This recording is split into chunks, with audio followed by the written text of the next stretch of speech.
പറഞ്ഞു. നിന്റെ പേരോ? എന്റെ പേര് പുതിയ ആധുനിക കാലഘട്ടത്തെ കുറിച്ച് പറയും. ഞാൻ പറയാം. അന്ന് മതവിജ്ഞാന മനുഷ്യൻ പുറപ്പെടുമായിരുന്നു. വിജ്ഞാനം മനുഷ്യനെ തേടി പോകുന്നു. അന്ന് മുതിർന്നവരാണ് വീട്ടുകാരനെ നോക്കുന്നത്. ഇന്ന് ഇളയവർ മുതിർന്നവരെ ഭരിക്കുന്നു. അന്ന് മുഹമ്മദ് തുടങ്ങിയ പേരുകൾ വിളിച്ചിരുന്നത്. ഇന്ന് ചിഹ്നം മിന്നി കിട്ടി പുതിയ പേരുകളാണ് വിളിച്ചിപ്പോയി. അന്ന് ഹജ്ജും ഉംറയും ആരാധനയായിരുന്നു.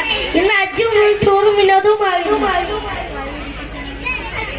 അന്ന് ഇശാമരിപ്പിന്റെ മല മുഴുവൻ ദിക്റുസലാത്തുണ്ടായിരുന്നു.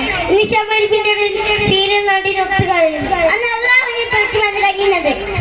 ഇന്ന് സീരിയൽ നടിമാരൊത്ത് കഴിയും.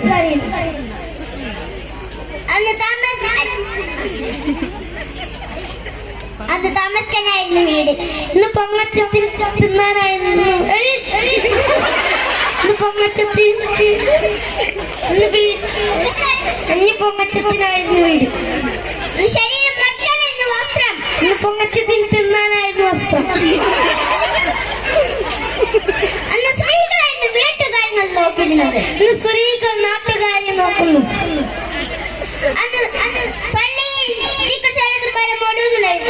ഇന്ന് പള്ളിയിൽ കയ്യാങ്കളിയും ബഹളുമായിരുന്നു. അന്ന് ആത്മാർത്ഥമായിരുന്നു.